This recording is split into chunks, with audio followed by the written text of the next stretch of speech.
All right, everybody, we're going to get started.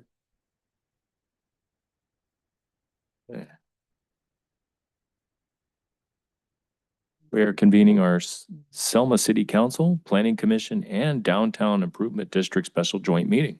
It's June 3rd, 2025, 5 p.m. in the Selma City Council chambers at 1710 Tucker Street, Selma, California, 93662. Teleconference phone number is 301-715-8592. The webinar ID is 891-6864-5005. When on the phone, if you wish to address the council during the public comment portion of the agenda, press star 9 to raise your hand. We will select you from the meeting queue. Press star 6 to unmute and mute yourself. Notice to meeting attendees, members of the audience shall not engage in disorderly or boisterous conduct, including the utterance of threatening or abusive language or other acts which disturb, disrupt, or impede or otherwise render the orderly conduct of a city council meeting infeasible. Can we call the roll, please?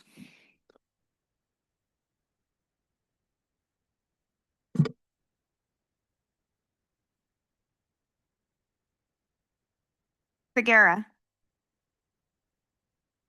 Councilmember Trujillo. Here. Councilmember, excuse me, I'm sorry, Mayor Pro Tem Guerra. Here. Mayor Robertson. Here. Planning Commissioners, Commissioner Cabellos. Here. Commissioner Corey. Here. Commissioner Franco. Commissioner Garcia. Commissioner Kessler. Here. Commissioner Salas. Commissioner Standridge. Here. Downtown Business Improvement District Board members. Member Braden. Member Corey. Here. Member Gonzalez. Member Moreno. Member Robertson. Here. Member Sahota. Member K. Singh. Member P. Singh. Here. Member Tucker. For the record, I believe Member Franco is also joining via Zoom.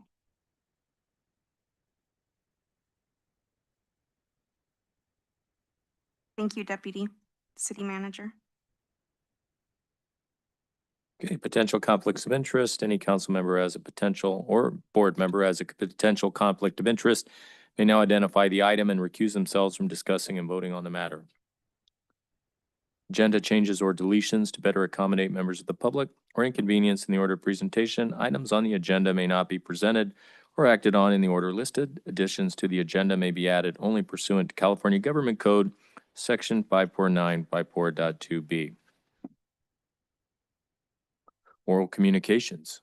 At this time, any member of, let the record show that Planning Commission member Salas has joined us. Notice to the public, at this time, any member of the public may address the city council regarding any item on the regular meeting agenda or which the council has jurisdiction. No action or discussion will be taken on any item not on the agenda. Issues raised will be referred to the city manager for review. Members of the public are asked to limit their remarks to 3 minutes. Do we have anybody with any oral communications at this time? Anybody online or on the phone with oral communications? With that, we will move on to our one and only item for this get-together. It is a study session, and the item being studied today is the Downtown Design Standards Workshop. So does. Let the record show Commissioner Sahota has showed up.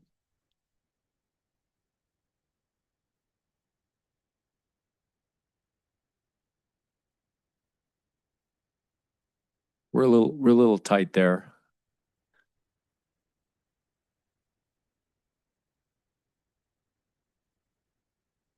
All right, sounds good. Well, good evening, everyone.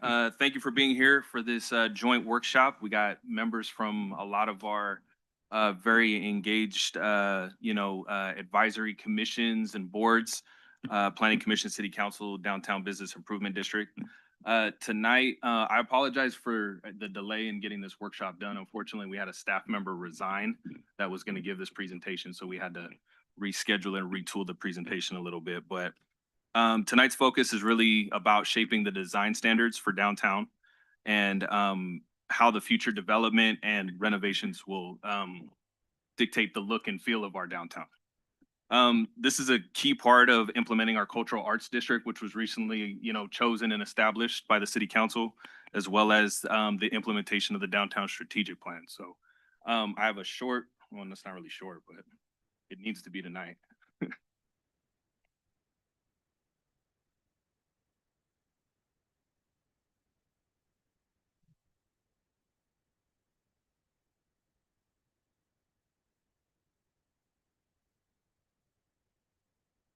All right. Anybody's been in my workshop presentations before, they're interactive. So what are we doing? We're doing welcome. We're doing a recap of downtown initiatives. We're talking about design standards, and we have workshop questions. So to recap some of the downtown initiatives, the downtown strategic plan identified the downtown core strategic streetscape plan, which we're currently working on implementing through community development with help of engineering and public works, which is going to go out to bid here shortly for the first phase of that. You have the Second Street Gateway project, which is part of the Clean California grant, $3 million grant we have from Highway 99 to basically the railroad tracks along Second Street to renovate, the gateway to our downtown.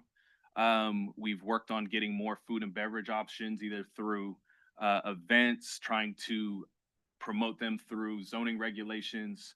You have the Union Pacific right-of-way activation, which we're looking at negotiating with the railroad on some of the open space property that they have out there that's currently just dirt now. What can we do with those to make those active spaces for residents? Safer streets and intersections, trying to make, our crosswalks, our intersections more user-friendly to ensure that you can walk downtown without being concerned about motorists, right? You have Lincoln Park Playscape, like trying to identify other areas of Lincoln Park to maybe put some additional play equipment or entertainment related facilities like a bandstand or something along those lines, as well as new mixed use development through the updated zoning regulations, as well as trying to promote, empty properties in downtown or reuse some of our existing properties that are underutilized. If you recall, we also established downtown as the cultural arts district. And so part of the design standards would be to develop more of a playbook of how buildings and storefronts should be designed moving forward to kind of implement that vision, right? And so what you'll see tonight are questions and visuals meant to spark dialogue about what belongs in that playbook, so to speak. And so what I really want you guys to be thinking about is what values or visual elements should be consistently reflected in all new downtown projects. And so we have a variety of polls and questions to kind of engage what the preferences of this group, which we will then take that feedback and craft the draft downtown design standards to be implemented into the municipal code. So some questions. What are design standards? They're clear regulatory requirements that guide new buildings, major renovations, and significant storefront changes in our downtown. It's a tool to help protect and enhance downtown's character, right? It sets, like we said, a framework for supporting walkability, creating an attractive streetscape, and a strong sense of place. That strong sense of place is downtown, but we've identified more of a character in terms of that cultural arts district theme. And then it establishes those minimum baseline expectations for design elements that builders, property owners, future developers can expect to have to implement as part of their project, right? So what design standards are not? They are not necessarily retroactive, meaning they do not apply to existing buildings unless the property owner applies for some sort of permit for new construction, some sort of threshold is established for major exterior remodels that triggers additional compliance with the design standards, or maybe major sign changes as part of their building.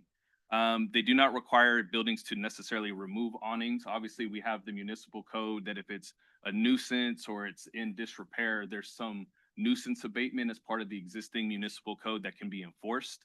But if it's in good standing, this does not necessarily force them to remove them immediately. If they were to replace it or propose removing it, they would have to comply with what new standard we establish for that awning. And they do not regulate minor maintenance like basic repairs, repainting in the same style, routine upkeep, right? These are meant to be standards moving forward when people make changes or, like I said, major renovations to their building or entirely new construction. Questions so far? Okay, cool. So how compliance works, if someone is building new, a new business or a new structure, doing significant repairs, applying for the facade grant, which we have available, staff would review those plans, and based on the design standards, we would apply the new regulations that you guys are looking to help us figure out how to establish a baseline for today. Minor repairs, like if someone had a rock thrown through in their window, that wouldn't necessarily trigger a full-on facade repair, right? Or remodel. It would just be they repair their window, they go about their business. But if they're pulling the windows out, they're changing the storefront or adding new doors, there might be some type of design standard that they need to implement as part of that. And so this helps us to ensure consistency while allowing some flexibility so that we're not burdening people with an exorbitant cost to make minor repairs, right? We want to be fair. We want to be understanding of the needs and general maintenance of buildings, but we have a goal in mind, which is to enhance the character of downtown. So we want to hear from you on this. So what we have is we have a QR code, right? This is what we do this day and age. We have QR codes to help guide you guys to our little poll that we're going to have today. So if you have trouble, let me know. I'll run around and help everybody out.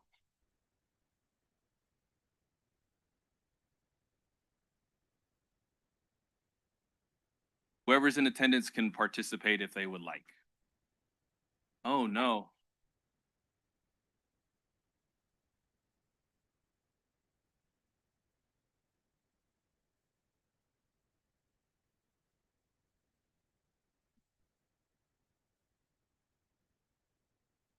Slide down, okay. Try it again. Hold on.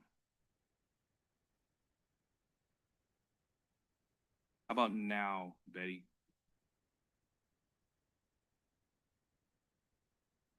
See, every once in a while, the young kids get technology wrong too. Oh, I don't have a poll up right now. That's why. Oh. Yeah, see, this is what I'm saying. I don't know what I'm doing.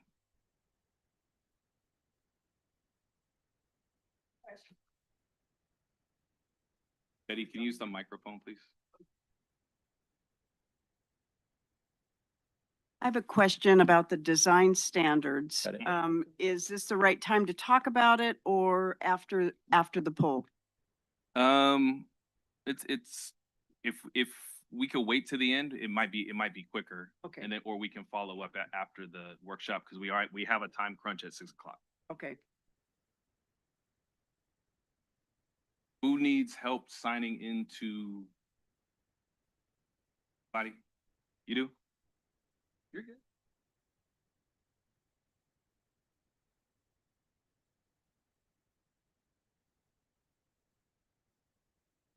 No active polls at the moment. Yeah, I get to a slide, it'll come up.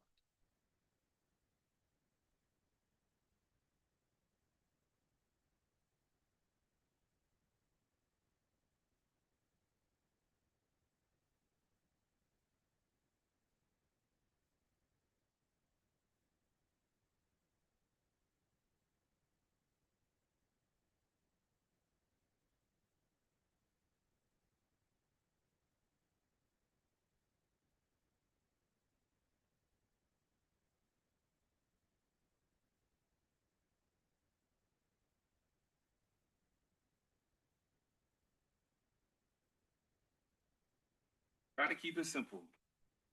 Okay, so setting our goals, What kind of experience do we want people to have when they visit, walk, and spend time downtown? So here's your first poll. Which of the following features are most important to you for downtown design? I believe you rank these.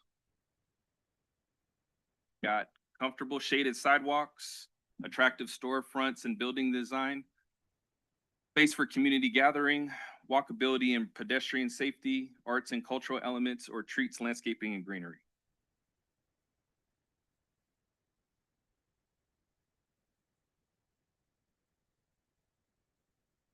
Are lights on here, Deputy City Manager? Sorry? What would they fall under? The lights. The lights and the trees? Attractive storefronts? It'll be what, it'll be. Trees, landscape, would that fall under landscaping? And if not, we can make a note of it to Okay. add it to it.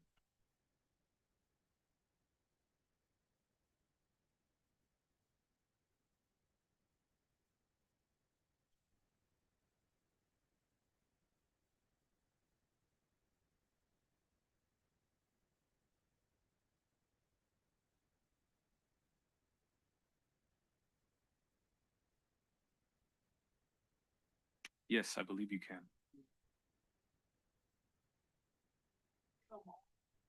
Yeah, you rank them 1 through 6 in terms of highest priority for you. The lowest priority.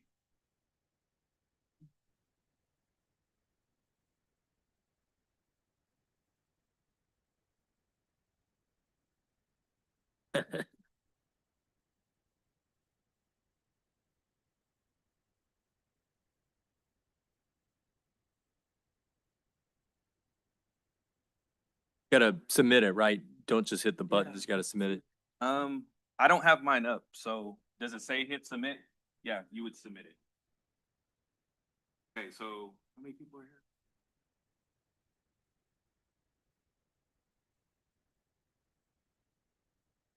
I have 20, so I'll just assume if all 20 are in, everybody's done? Around 20? Yep. Okay, so attractive storefronts and building design, trees, landscaping and greenery, comfortable shaded sidewalks, walkability and pedestrian safety. Okay, would be your top 4. Space for community gathering, lower priority, arts and cultural elements, last. All right, noted. Next slide. How do you feel about having more multi-story buildings in downtown?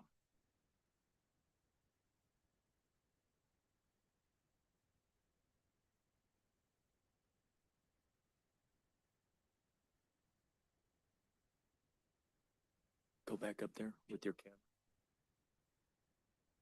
Yes, I believe you just picked one on this one.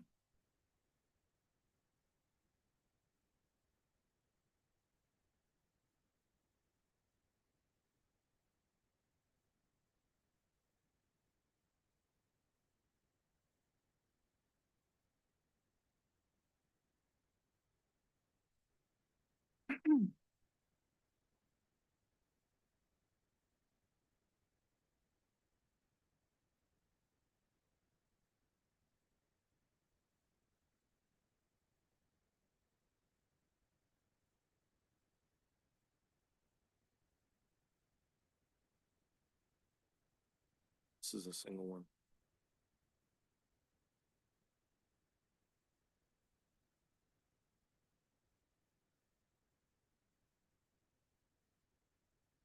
Okay, so I have about 42% saying we need more housing and office downtown, with a 26% okay as long as they feel pedestrian friendly and blend seamlessly. So that's about 70%.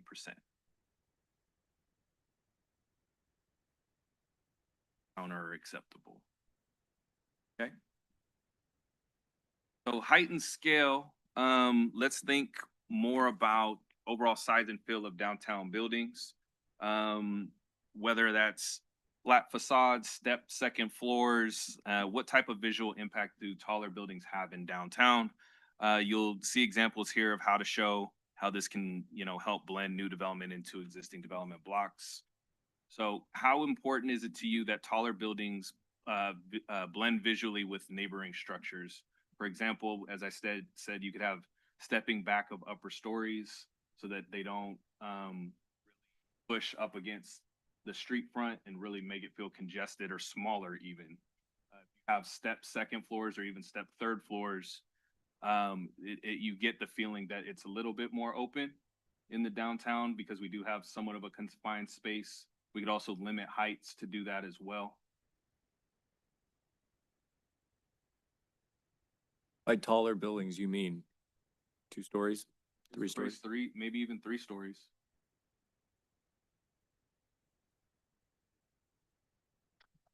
Yeah, I thought we had some on here.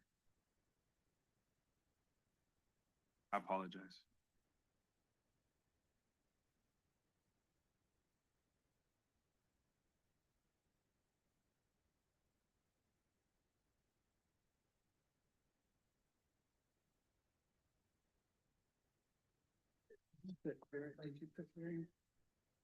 Yeah, very important.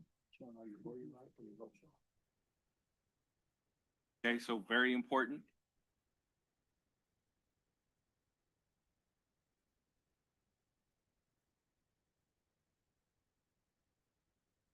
So when thinking about how a building fits in on a block, what matters most to you? Is it matching the height and width of neighboring buildings, windows and door placement that feel consistent with others on the street, unique designs that feel welcoming, so giving people the opportunity to be creative, or you don't notice most of those things much?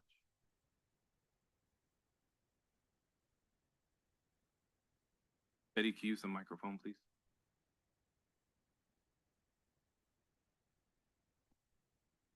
We're dealing with existing buildings downtown, and this sounds like it's more for new buildings.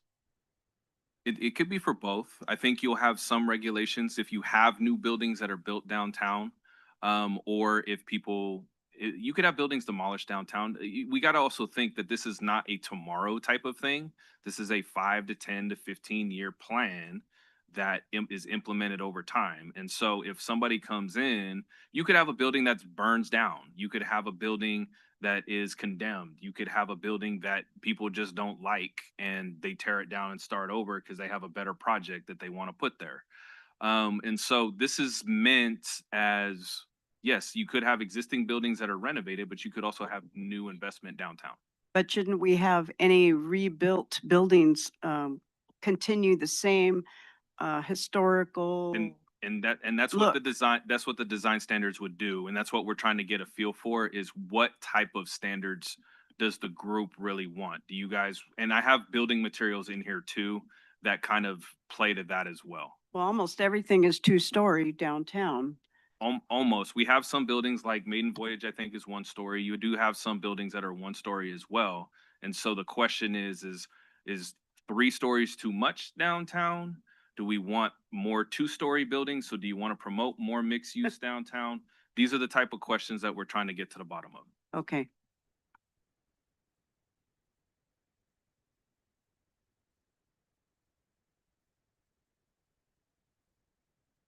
Stella Ramirez, Southern California. So when you're talking about multi-story, you're talking about upstairs, right? Mhm. Okay.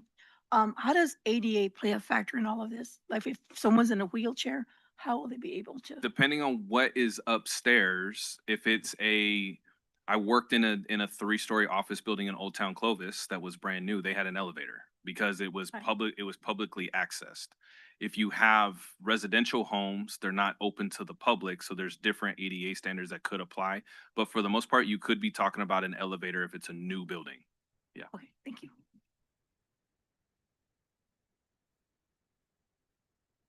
So, it appears that about half of folks like the unique design that feels welcoming. So, build in some flexibility to the standards is what I'm hearing. So, probably what most people are here for: storefronts and facade designs. Let's dive into the storefronts. A great facade draws people in.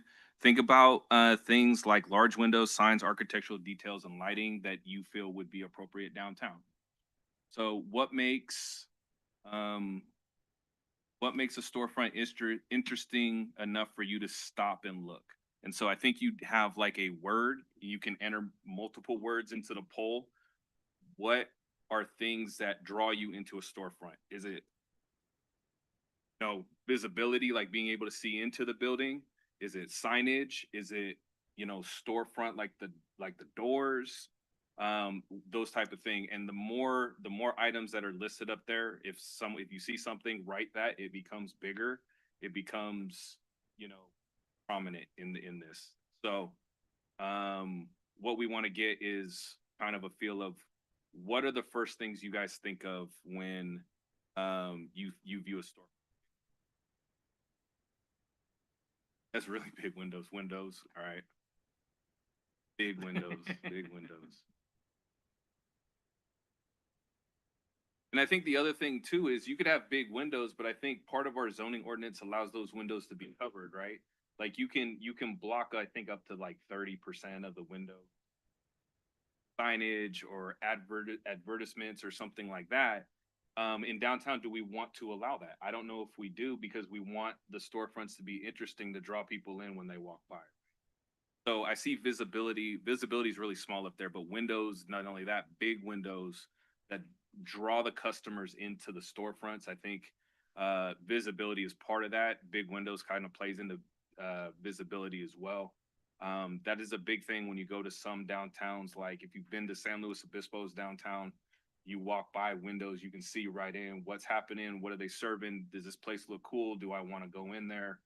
Those are the type of things that we want you guys.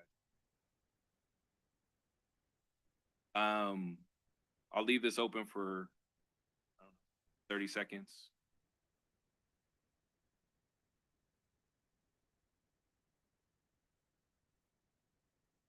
Jerome, in the meantime, I have a question, please. We moved on to storefronts, facades, and other topics, I guess, but we did not, there wasn't a question about how high we want those buildings, 2, 3, 4, or 5 stories. In my opinion, the higher we go, the more it feels when you walk downtown, you're walking through a tunnel. Mhm. So is there a way to limit like just to 2 stories and maybe step back the second story so it doesn't feel too enclosed? Because we're trying to make the streets welcoming. You don't want to go high-rise buildings like in downtown LA or, Yeah, and in reality, I don't think we're talking more than 3 stories, and I don't think the zoning ordinance right now even allows you to go more than 3 stories. From the design standpoint, I think the point of stepping back so that it doesn't feel as confined of a space. yeah, In addition, you have a lot of cities that have ordinances to allow sunlight in. And that's one reason they step the second story back, is right, to ensure sunlight still gets in there and everybody's not in the shade the whole time, right? yeah. And so those type of things I think are very pertinent to the design discussion. And the other item to consider when we add more space in downtown is parking. Mhm. Because the more you have, whether it's residential or more offices, that means we need more parking space. Well, in most downtowns, you have public parking. Usually not in most downtowns, you're not able to park right in front of whatever business you're Right. frequenting. So parking, I think we've done analysis. There's enough parking downtown. There's over 1,000 spaces within the downtown area. That would be part of the discussion too, that I think we want to have with the railroad, because they have Okay. available property that we really can't use for much else. And Okay, so if yeah, we could work with them to maybe enhance and broaden the amount of parking downtown, that would be helpful. Strategically placed parking lots, would be helpful. But some of the land is in prime space to bring new business too as well. So that needs to be part of the discussion as well. I think everybody needs to keep in mind also, just because you can't park in front of the business that you want, you're going to walk by other businesses, which is what we want to happen in a right. downtown.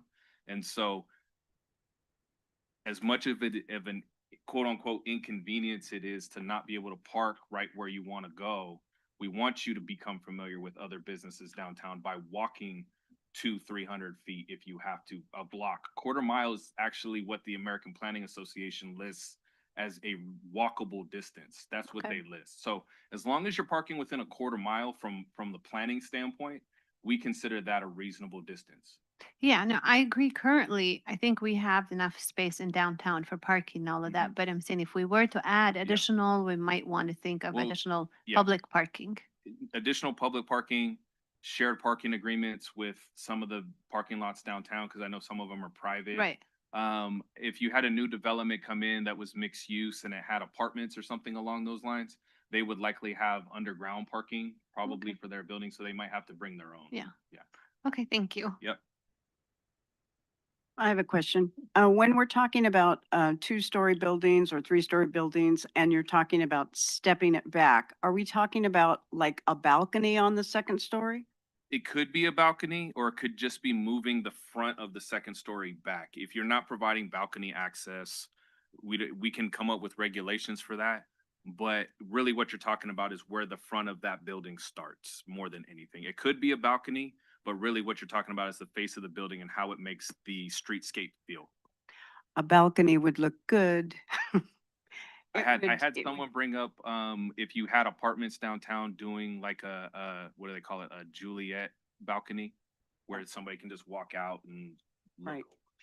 at. So those are nice design features for homes, and they could work downtown as well. It would keep like a vintage historical type look. And whether or not they're even usable, just the aesthetic feel of them as well, right?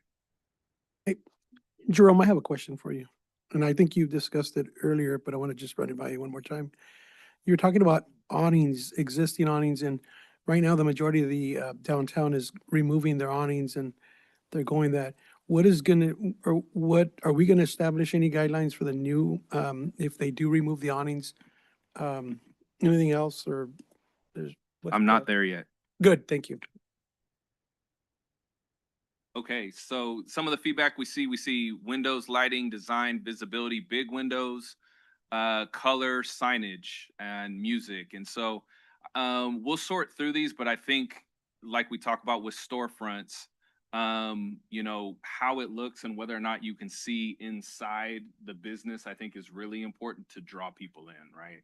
And so we'll work on, you'll see some of the diagrams we have that show storefronts and windows and things like that to help guide the discussion. So thank you for providing that feedback. So elements of a storefront, like I said, you could have a storefront that looks something like this: recessed doorway. You have display windows. The question is how much of them should be covered? Should they be covered at all? What type of lighting could you have over the storefront?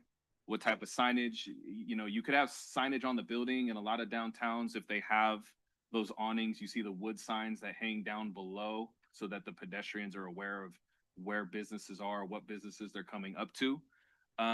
You have various bulkheads. You have other recessed entrances with cast iron or tile right in front of the door. So really the question is, do you think recessed entries, you know, do they add to the downtown character? I think it's an overwhelming, my personal opinion. Is this the type of storefront that we think we should have?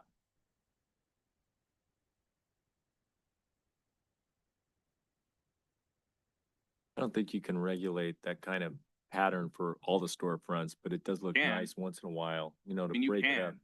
I don't know if we want to do that. It Okay. does look nice, but honest too.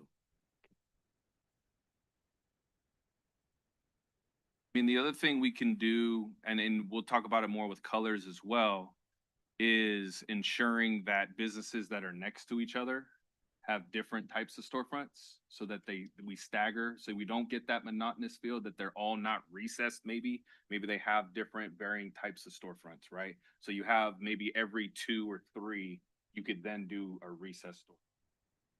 Really, who comes in first to do it, and then as people come in, they have to evaluate who's around them, and staff will evaluate it as it comes in as well.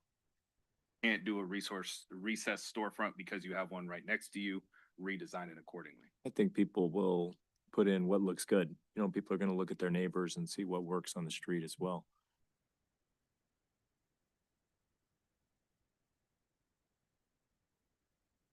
So storefront windows can either sit directly on the sidewalk or slightly raised on a base called a bulkhead. What is your preference? Do we want floor to ceiling windows? Do you guys like kind of that bulkhead feel? It's kind of a old time classical look where you have it kind of framed with some crown, like some molding around it. You could have different colors, which we'll get to as well.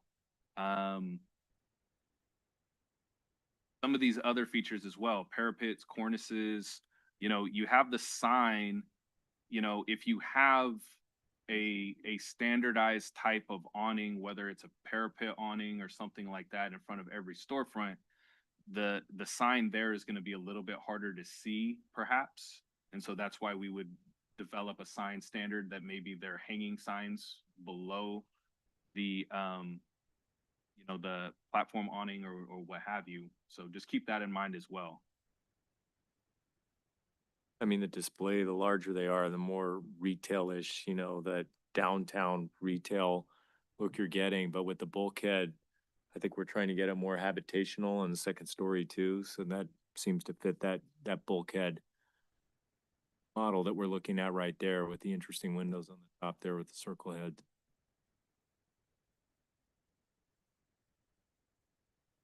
So materials and architectural details. The materials that we allow downtown will define its feel, right? Brick, wood, plaster, and metal are all communicate different tones.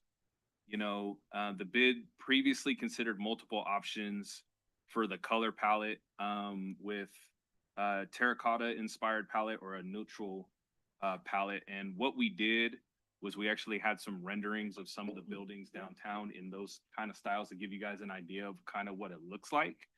And so we just want to give those to you so you guys can really grasp what we're trying to get at in terms of these two color palettes so we can make a decision on what preference is. So here's, I believe this is Second and East Front Street, facing north.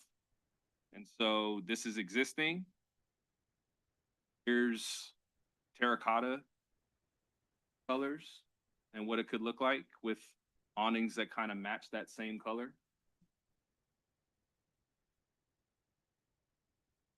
And here's more of the neutral tones. Parminder, are you watching?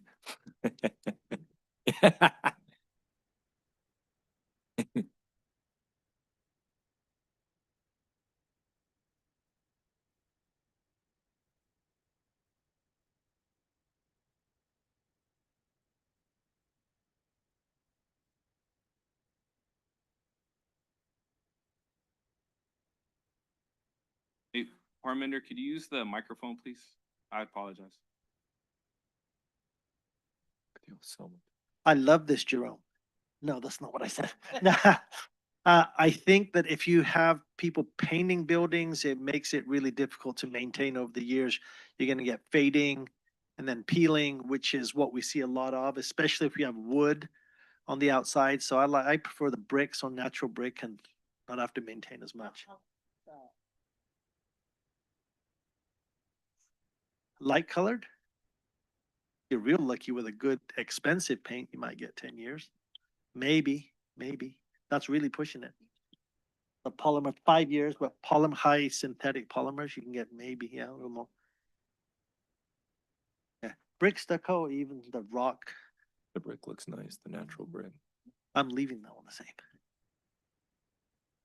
We'll get to materials. I'm just talking colors, Parminder, but I appreciate the feedback. So here's East Front Street. I did the neutral colors first.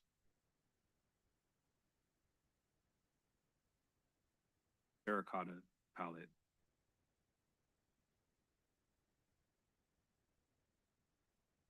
Third site is, I think this is High Street and Second facing west.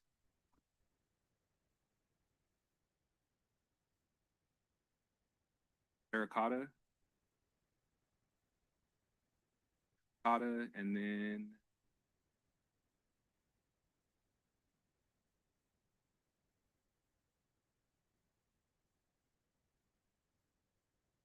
so which color palette feels right for the downtown Selma buildings?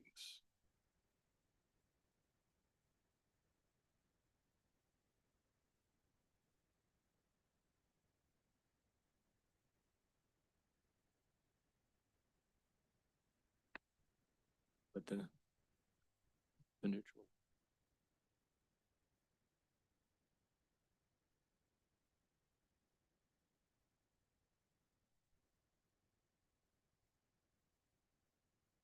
I think the name of the game here too is just people keep up their buildings, and there needs to be an incentive to keep up the buildings like a storefront grant.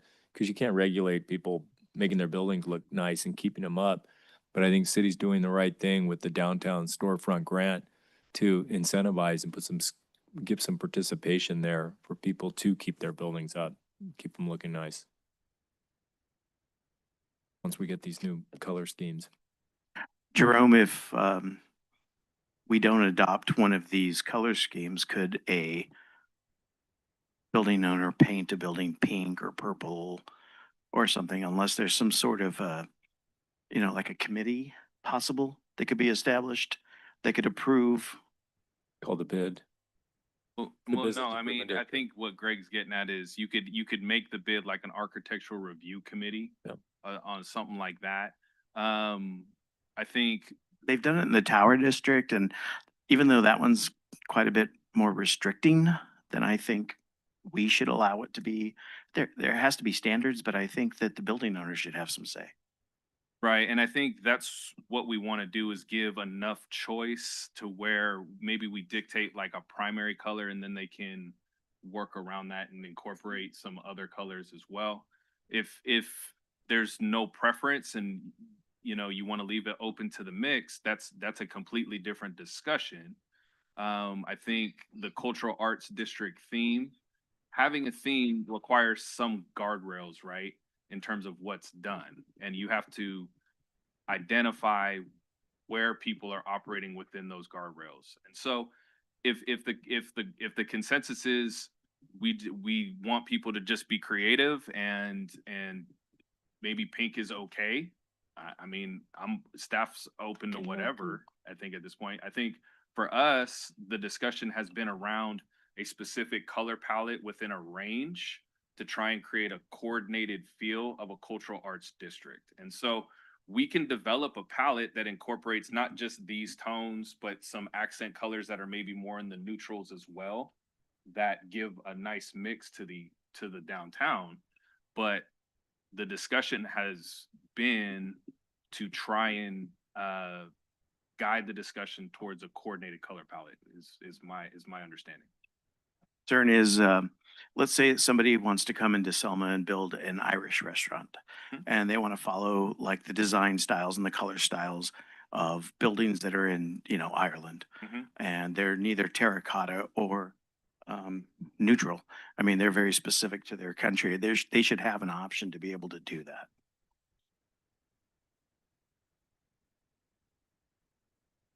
Noted. I think I think we can offer some exceptions for or at least we can figure out a way to rein it in some by not being too restrictive. I think there's a way for us to get there. And I think that's why you have a architectural review committee, a subcommittee of the bid that looks at those and has a fair degree of latitude in terms of if it works, approve it. If it doesn't, don't. The issue with having a committee is having objective standards is a better way of going because it's clear what you can and can't do and it gets approved and it moves through the process. When you have subjective standards rather than objective standards, you could have you guys could be looking at the same thing but have different perspectives, and just because you don't agree, it never gets done. What we're trying to do is come up with objective standards that everybody can say that is clearly not in the color palette, so it is not allowed. So the committee, you're not getting what I'm saying. What I'm saying is you have a committee to look at the exceptions. You have your objective standards, absolutely, that regulates 75–80%, but then the 20% that come in with the mucky duck pubs, they can go to the committee if they want to appeal, if they want to get a second look at it. But most of them should be taken care of by the objective standard. Right. Is this going to be mandatory for current buildings at some point? I mean, say somebody doesn't want to paint their building or they like the color that it is and they want to repaint their building just because it's getting faded, but they want to keep the same color. Are we going to make them change over? Mm-hmm. They are. At the beginning of the meeting, we discussed if it's a major job, you have to go through the new colors on it. But And is- painting to but me sounds like a major paint- job if it's the whole storefront. So then they will not have a choice of what color that I mean, other than the basic colors. So the building is pink right now. It's my building and I like pink and it's kind of faded and I want to touch up my pink. So pink why do you paint. have an architectural standards committee for instances like that, where you look for exceptions? That's what that committee would. And we be would, we tasked would with write doing. that into, this is gonna be part of the municipal code, right? And so we would identify when there's an exception or a deviation requested by the applicant, then it Would goes to. a paint job though trigger the new standards? We can have it do that if it's think the it's- whole it's still up storefront, for or debate. I think if they were going to apply for the storefront improvement grant, we would want them to comply with the new standard. Yeah, but I mean, if it's just If it's building maintenance, that's questionable, but that's up to, you know, city council ultimately, but that's part of the discussion we're trying to have, is what is the threshold that we want to enforce? Seems like it would. is a permit required when somebody is going to paint their building? No. So then it doesn't have to go through the city at all. Well- It's gonna No, be an- but Correction. the idea Hold of on. having design standards in downtown is to make it all sort of matching a certain theme. Uniform. Most successful downtowns do that. If we don't do this, this whole thing started because we want our downtown to be vibrant, to be Certainly. attractive, to be business friendly. So we're hoping that all businesses are vested into this idea because it will attract other businesses to come, makes it more attractive to consumers to come and shop in downtown. So you don't want a building to be the eyesore or the unique whatever, unless they really have a very valid reason, like, Might be part of their brand. right. We're Yeah, the I pink mean- building, so, and that's what the appeals process is for, correct? So Right. that's why. And for the record, we can set thresholds of when a permit's required or some sort of review's required. If painting is the threshold that we want to establish, we can establish that as the threshold for when people either need to get approval from the city prior to painting. That can be part of the discussion. Seems like that would be an important part of the city's downtown identity. If it is going to be painted, it should fit with the downtown plan. I agree.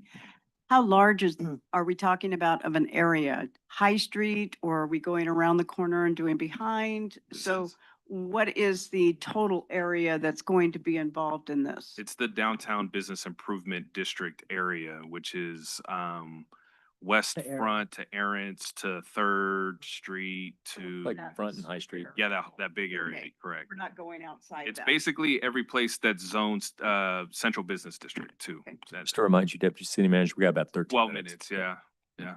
And so jumping to materials, what type of material would be the preference downtown? We can obviously offer a variety, a certain percentage, accents for certain things, what have you, but what are the preference of material?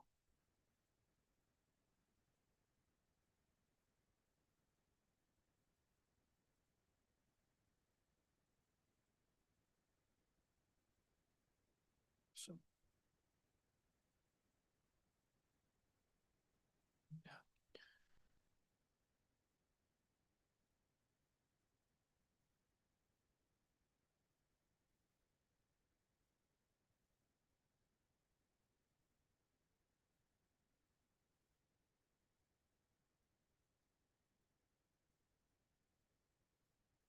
Okay. So it looks like a pretty good mix, right? So we can leave that kind of variable. I think colors as much of the key as possible preservation of the existing material.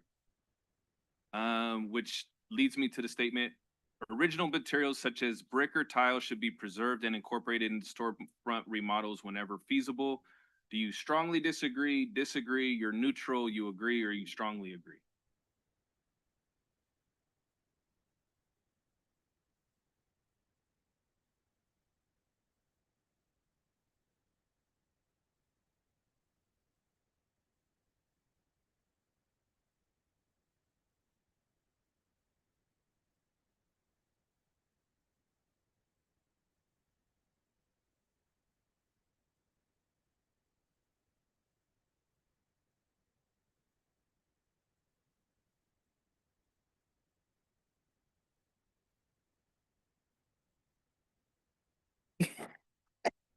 Still.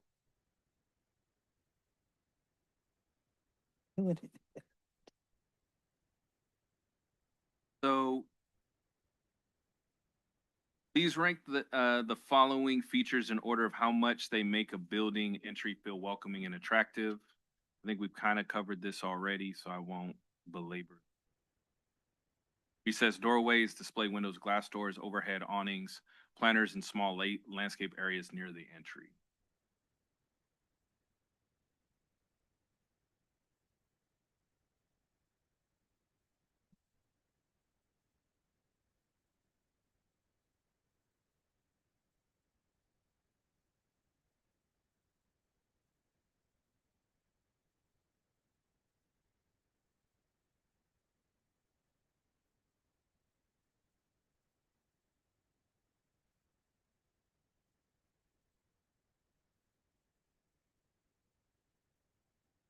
Which details would you like to see encouraged but not required for parapets and cornices? Decorative molding or trim, subtle modern reinterpretations, step backs or variations in parapet height, emphasis on horizontal lines or color contrast at cornices.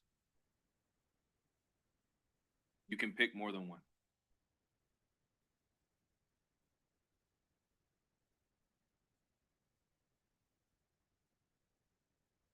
Contrast.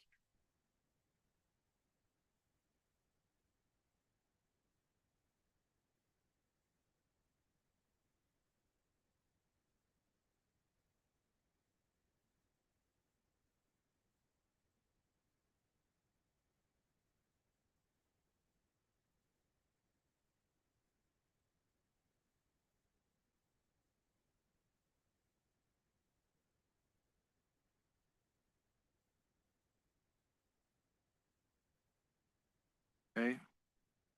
How important is it for ground floor windows to let you see inside the business? I think we discussed this one as well.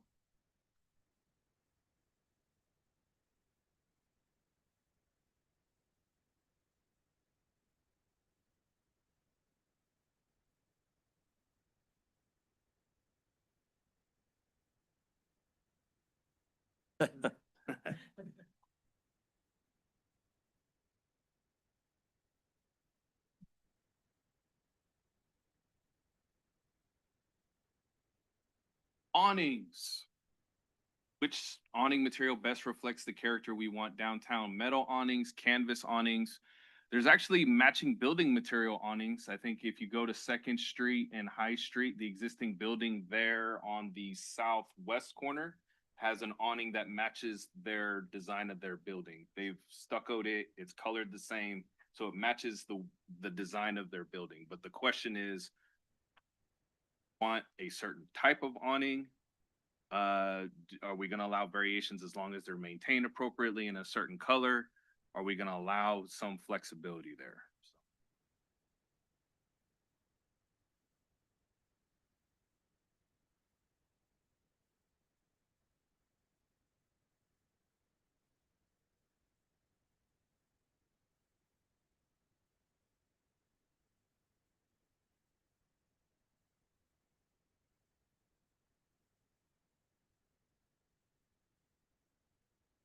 So for clarification, the one saying none, you guys want no awnings downtown. Okay.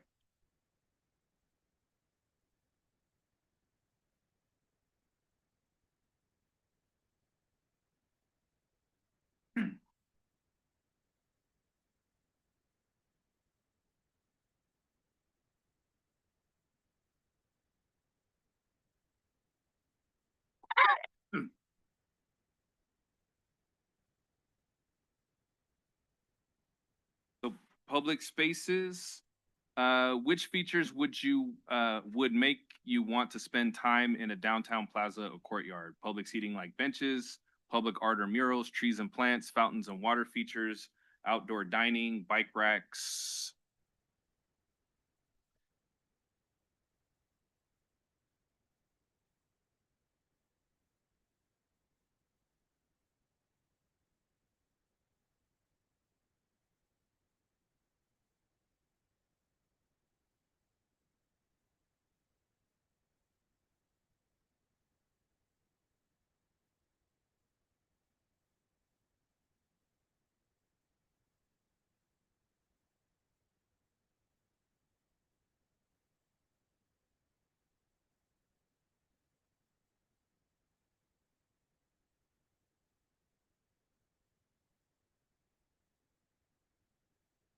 Have enough water.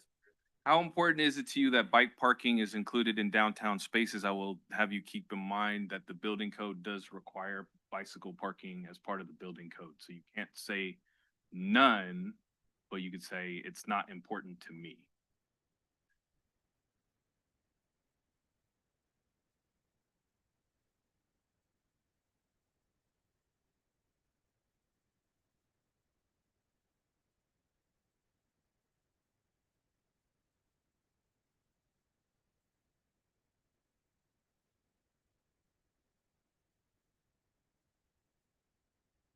So which outdoor dining style do you prefer? Sidewalk seating, parklets, or a courtyard setup?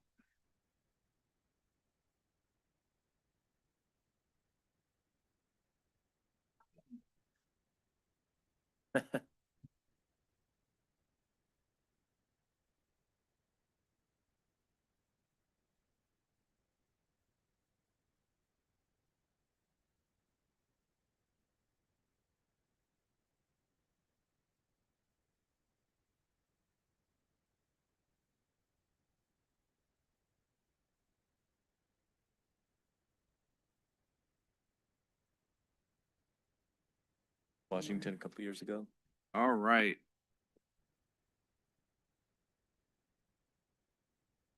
A good variation there. So where in downtown would you love to see more benches or seating? And I believe this is an area or a location. Obviously, if you want more benches on the sidewalk, say sidewalk, Lincoln Park, anywhere, that's a good one.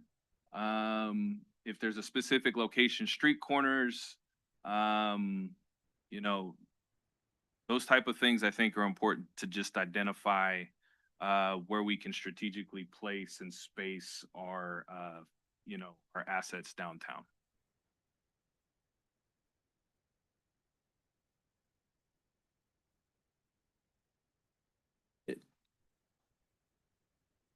The record reflect Councilman Oseguera has joined us. All right.